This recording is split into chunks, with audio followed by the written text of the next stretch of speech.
तो मुझे लगता है प्रधानमंत्री नरेंद्र मोदी के फेस से जो है बीजेपी चुनाव लड़ने की कोशिश कर रही है, ताकि इसका फ़ायदा जो हो लोग ज़मीनी तौर पे जाने और उस नाम का प्रचार प्रसार हो, ताकि लोकसभा चुनाव में जो है उसका फ़ायदा मिले। तो मुझे लगता है इस डर से कि कोई और जो है मुख्यमंत्री का चेहरा आगे ना आए, लोगों के मन में जो है प्रधानमंत्री नरेंद्र मोदी की जो फ़ोटो है, एक छवि है, वो बन जाए। तो अशोक गहलोत के खेमे से अगर टिकट कट रहा है तो सचिन पायलट को यहाँ पर ये लगता हुआ नजर आ रहा है कि उनका कद थोड़ा कम हो रहा है, तो उनको यहाँ पर ज़्यादा पूछ मिलेगी। लेकिन अगर जब सचिन पायलट के भी विधायकों का पत्ता कट होगा तो जाहिर सी बात है कि वोट बैंक पर भी असर पड़ेगा और उनके कद पर भी असर पड़ेगा। अगर उन्हें वसुंधरा राजे को अशोक गहलोत के सामने ही उतार दिया जाए तो संभावना है कि अशोक गहलोत अपनी ही सीट से हार जाए। तो कहीं ना कहीं जो मनोबल है यहाँ पर कांग्रेस का बहुत ज्यादा टूट जाएगा और वोटर्स भी यहाँ पर और जो तमाम मतदाता है उस क्षेत्र के हैं वो कहीं ना कहीं बीजेपी सेंध लगा सकती है कांग्रेस के वोटर्स में।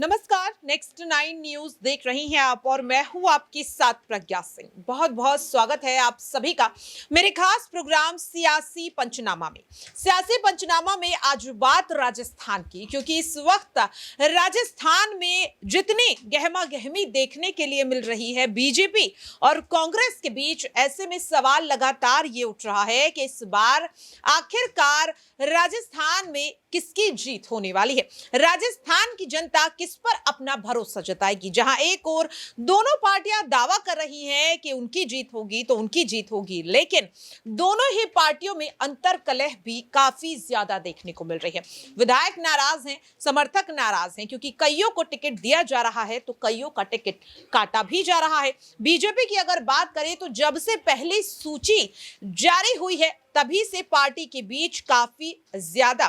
कह सकते हैं कि नाराजगी देखने को मिल रही है, अंतरकलह देखने को मिल रही है। और कांग्रेस का ऐसा हाल है कि इस अंतरकलह से बचने के लिए, इस नाराजगी से बचने के लिए अभी तक कांग्रेस पहली सूची ही जारी नहीं कर पाई।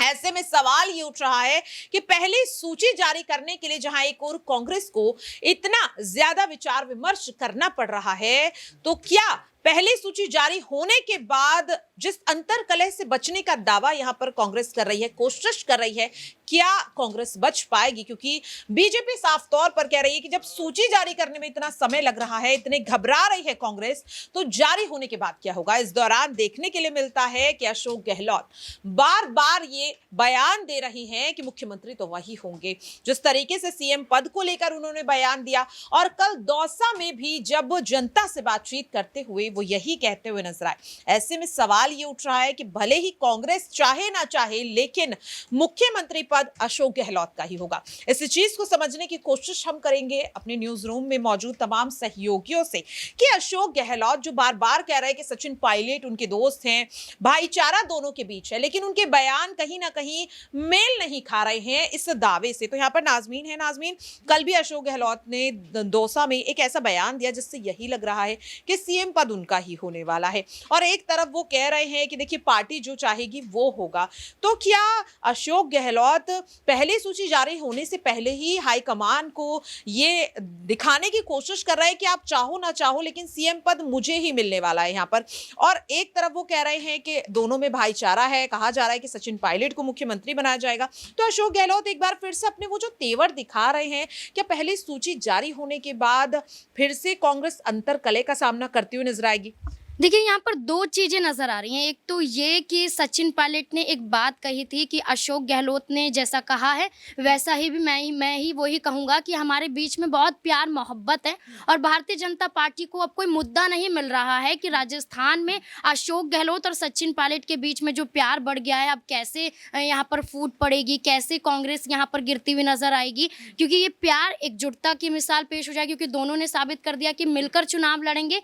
भारतीय जनता पार्टी के खिलाफ। एक ये मौका भी हो सकता है कि भारतीय जनता पार्टी को चिढ़ाने के लिए, भारतीय जनता पार्टी को बताने के लिए कि आप कुछ भी कर लीजिए, यहाँ पर हम साथ हैं, लेकिन हम आपको बता भी रहे हैं कि आप कुछ भी कर लीजिए, फूट नहीं पड़ सकती। नाज़मीन, ये जो अशोक गहलोत का बयान है, ये बीजेपी के लिए कम और कहीं ना कहीं सचिन पायलट के लिए ज्यादा देखने को मिल रहा है, क्योंकि हमेशा देखा गया कि जब भी अशोक गहलोत सीएम पद की बात करते हैं तो ये मुद्दा तभी आता है जब सचिन पायलट का नाम लिया जाता है। क्योंकि अगर हम बात करें परसों भी वो पहले कहते हैं कि पायलट के जितने समर्थक हैं सबके टिकट यहाँ पर उनको दिया जा रहा है, क्लियर कर दिया गया है। कल भी उन्होंने पहले पायलट की बात की और फिर सीएम पद की, तो यहाँ पर वसुंधरा राजे सिंधिया बीजेपी का तो जिक्र ही नहीं हो रहा है। वो पायलट के बाद तुरंत मुख्यमंत्री पद की बात कर रहे हैं और इस चीज को खुद बीजेपी भी कह रही है कि अभी तो सूची ही जारी नहीं हुई है। जब सूची जारी होगी तब तो अशोक गहलोत के तेवर और ज्यादा तीखे देखने को मिलेंगे। देखिए वही मैं उसी बात पर आने वाली थी कि दो यहाँ पर बातें निकलकर सामने आती। एक तो बीजेपी को कहीं ना कहीं करने के लिए, दूसरी बात यहाँ पर अशोक गहलोत अभी से ये बयान देकर ये जाहिर करना चाहते हैं कि अगर यहाँ पर राजस्थान में कांग्रेस जीतती भी है तो अशोक गहलोत को कांग्रेस ना भूले, क्योंकि बार बार ये कहा जा रहा है उम्र दराज हो चुके हैं, अब तो सीएम पद छोड़ देना चाहिए। वहीं अशोक गहलोत के करीबी को टिकट ना मिलने की बात कही जाती है, यहाँ पर 3 मंत्रियों का जिक्र किया जाता है। तो यहाँ पर अशोक गहलोत ये दावा कर रहे हैं कि कहीं कांग्रेस ऐसा ना कर दे कि अशोक गहलोत को ही झटका लगे या फिर अशोक गहलोत को ही साइडलाइन कर दिया जाए, क्योंकि राजस्थान में जहां भारतीय जनता पार्टी वसुंधरा राजे को कहीं ना कहीं कर रही है, क्योंकि विकल्प के रूप में दिया कुमारी को आगे किया जा रहा है, तो वही चीज अशोक गहलोत को भी लग रहा है कि कहीं सारा फोकस सचिन पायलट पे ना चला जाए, सचिन पायलट वाकई यहाँ पर सीएम ना बन जाए। तो ये थोड़ा थोड़ा ऐसे करके इस तरीके से बोल रहे हैं ताकि कांग्रेस को याद रहे कि मैं भी हूँ और मैं यहाँ पर सीएम पद पर ही काबिज रहने वाला हूँ। तो वो इस तरीके की बातें करना चाहते हैं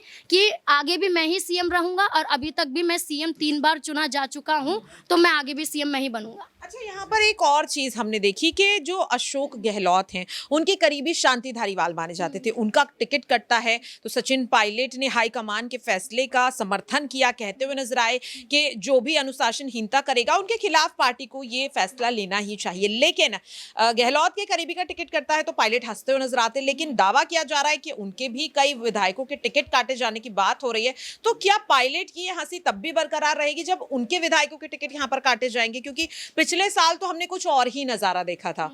देखिए हंसी तो बरकरार नहीं रहने वाली है, क्योंकि जब अपने विधायकों के टिकट कटेंगे तो कहीं ना कहीं उनका जो मजबूती है कांग्रेस में वो कम होती हुई नजर आएगी। और बात करें शांति धारीवाल की या यहाँ पर और मंत्रियों के जिनके टिकट कटने की बात कही जा रही है, उसमें सीधे तौर पर यही है कि यहाँ पर जो लोग कांग्रेस पार्टी के खिलाफ जाएंगे, जब यहाँ पर बात आ रही है कि राजस्थान में कैसे जीता जा सके,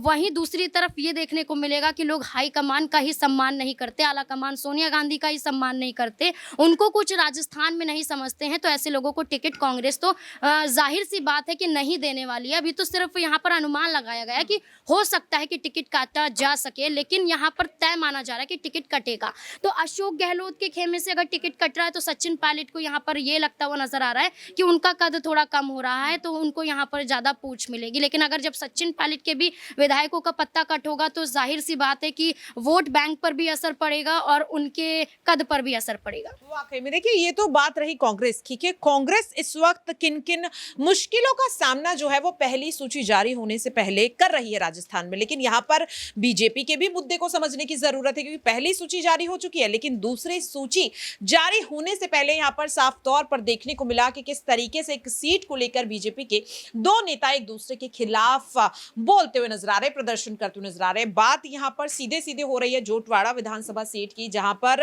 राज्यवर्धन सिंह राठौर और राजपाल सिंह शेखावत के जो समर्थक हैं वो एक दूसरे से भिड़ते हुए नजर आ रहे हैं। और अब दावा किया जा रहा है कि वसुंधरा राजे सिंधिया की मुश्किलें जो हैं वो दिया कुमारी बढ़ाने की कोशिश करते हुए नजर आ रही है। यहाँ पर मेरे साथ मेरे सहयोगी अक्षय हैं, उनसे इस चीज को समझेंगे कि देखिए कल भी यहाँ पर बड़ी बैठक हुई है, कहा जा रहा है कि वसुंधरा राजे सिंधिया को वाकई में टिकट दिया जा सकता है या उनके करीबियों को दिया जा सकता है। लेकिन जिस तरह से बार बार देखा जा रहा है कि दिया कुमारी कहीं ना कहीं वसुंधरा राजे सिंधिया के वर्चस्व को कम करने की कोशिश कर रहे हैं, या इन दिनों राजस्थान में राजे की जगह यहाँ पर दिया कुमारी की चर्चा हो रही है। तो क्या इस चीज से वसुंधरा राजे सिंधिया डर रही है, घबरा रही है? क्योंकि कल भी देखा बैठक में वो शामिल थी, उससे पहले भी वो मुलाकात करती हुई नजर आई है। तो किस तरह से इस चीज को देख रहे हैं अक्षय? देखिए प्रज्ञा, सबसे पहले मैं आपकी पहली बात पर आना चाहूँगा। जिस तरह आपने यहाँ पर वसुंधरा राजे के टिकट कटने का जिक्र किया, हालांकि यहाँ पर संभावना जो है वो लगातार बढ़ती जा रही है, और खासतौर पर जिस तरह से बीजेपी ने अपनी पहली सूची जारी की उसमें जिस तरह से वसुंधरा राजे के करीबियों को टिकट कटा है, उसके बाद से ये संभावना और ज़्यादा बढ़ गई है कि अब वसुंधरा राजे का भी टिकट कट सकता है। लेकिन देखिए इसमें एक बात और यहाँ पर निकल कर आती है कि जो झोटवाड़ा विधानसभा सीट थी, जिस तरह यहाँ राज्यवर्धन सिंह राठौड़ को प्रत्याशी बनाया गया है, तभी से लगातार यहाँ पर उनके खिलाफ विरोध प्रदर्शन देखने को मिल रहा है। और विरोध प्रदर्शन जो कर रहे हैं वो यहाँ पर राजपाल सिंह शेखावत के समर्थक है, और राजपाल सिंह शेखावत किसके समर्थक है? वे वसुंधरा राजे के समर्थक है। तो कहीं ना कहीं बीजेपी के जो आला कमान है वो इस बात से अंदाजा लगाया जा सकता है कि वसुंधरा राजे के समर्थक विधायक के टिकट कटने पर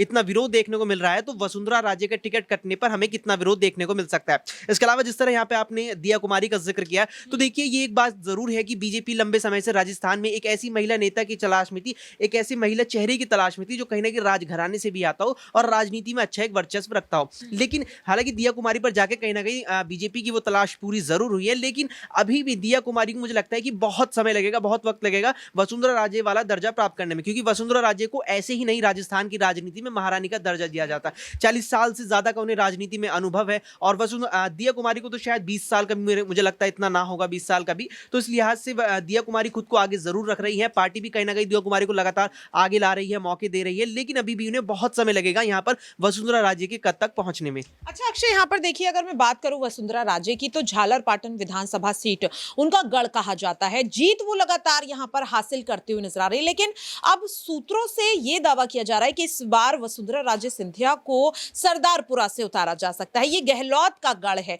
तो अगर वाकई में ये फैसला लिया जाता है, दावा नहीं है लेकिन सिर्फ और सिर्फ कयास है, अगर ऐसा होता है तो इसका फायदा यहाँ पर किसे होगा, बीजेपी या कांग्रेस? क्योंकि अशोक गहलोत 6 बार इस सीट से जीत हासिल कर चुके, तो अगर उन्हें यहाँ पर झालरपाटन की जगह सरदारपुरा से उतारा जाएगा तो इसमें वसुंधरा राजे की जीत के अनुमान ज्यादा होंगे या फिर अशोक गहलोत के, क्योंकि वो जाहिर तौर पर उनका गढ़ है, या ये जो रणनीति है ये सीधे सीधे अशोक गहलोत के वोट बैंक को काटने के लिए यहाँ पर बीजेपी बना रही है? देखिए ये जो रणनीति यहाँ पर बीजेपी की है, ये कहीं ना कहीं पार्टी पहले भी आजमा चुकी है, और जिस तरह से आपने यहाँ पर आखिर में जिक्र किया कि गहलोत के वोट बैंक को काटने का यहाँ पर प्रयास है, तो कहीं ना कहीं वो भी है। जिस तरह के हमें बंगाल विधानसभा चुनावों में देखने को मिला था कि ममता बनर्जी अपनी ही सीट से हार गई थी और वहां पर बीजेपी ने शुभेंद्र अधिकारी को उतारा था, जो पहले ही टीएमसी में रह चुके हैं। तो यहाँ पर वही चीज यहाँ पर कहीं ना कहीं बीजेपी शायद करने का मन बना रही है। हालांकि इस पर अभी तक कोई पुष्टि इस मामले में नहीं हुई है, लेकिन कहीं ना कहीं बीजेपी इस बात का मन बना रही है कि अगर उन्हें वसुंधरा राजे को अशोक गहलोत के सामने ही उतार दिया जाए तो संभावना है कि अशोक गहलोत अपनी ही सीट से हार जाए। तो कहीं ना कहीं जो मनोबल है यहाँ पर कांग्रेस का बहुत ज्यादा टूट जाएगा, और वोटर्स भी यहाँ पर और जो तमाम मतदाता है उस क्षेत्र के हैं वो कहीं ना कहीं बीजेपी सेंध लगा सकती है कांग्रेस के वोटर्स में। वाकई में देखिए यहाँ पर जिस तरीके से साफ तौर पर अक्षय ने कहा कि ये जो रणनीति है ये कारगर साबित हो सकती है। अब यहाँ पर इस चीज को भी समझने की कोशिश करते हैं कि देखिए जो तमाम सर्वे आ रहे हैं उनमें इस वक्त बीजेपी कहीं ना कहीं आगे नजर आ रही है, लेकिन अगर मुख्यमंत्री चेहरे की बात की जाए तो इस रेस में अशोक गहलोत आगे नजर आ रहे हैं। तो जिस तरीके से दावा किया जा रहा है कि वसुंधरा राजे सिंधिया को उन्हीं के गढ़ में उतारा जा सकता है, तो क्या ये रणनीति वाकई में अशोक गहलोत जो बार बार सीएम पद को लेकर दावे कर रहे हैं उन्हें फेल करता हुआ नजर आएगा? यहाँ पर मेरे साथ मेरे सहयोगी शराज हैं, उनसे इस चीज को समझने की कोशिश करेंगे कि देखिए सर्वे रिपोर्ट्स जहां एक और बीजेपी की जीत का दावा कर रहे हैं, लेकिन मुख्यमंत्री पद को लेकर जो आंकड़े आ रहे हैं उसमें अशोक गहलोत आगे नजर आ रहे हैं। तो क्या लग रहा है कि बीजेपी का यह फैसला कि मुख्यमंत्री के बिना ही चुनाव लड़ेंगे, कहीं विधानसभा चुनाव में उन्हें भारी तो नहीं पड़ जाएगा? जी देखिए, ये जो बीजेपी की रणनीति है, मुझे ऐसा लगता है कि विधानसभा की जो चुनाव है इसको सेमीफाइनल के तौर पे बीजेपी देख रही है। और मध्य प्रदेश में भी हमने देखा कि अभी तक कोई जो मुख्यमंत्री का चेहरा है वो बीजेपी ने घोषित नहीं किया है, और वही चीज़ हो रही है राजस्थान में। तो मुझे लगता है प्रधानमंत्री नरेंद्र मोदी के फेस से जो है बीजेपी चुनाव लड़ने की कोशिश कर रही है, ताकि इसका फायदा जो हो लोग ज़मीनी तौर पे जाने और उस नाम का प्रचार प्रसार हो, ताकि लोकसभा चुनाव में जो है उसका फायदा मिले। तो मुझे लगता है इस डर से कि कोई और जो है मुख्यमंत्री का चेहरा आगे ना आए, लोगों के मन में जो है प्रधानमंत्री नरेंद्र मोदी की जो फोटो है, एक छवि है, वो बन जाए।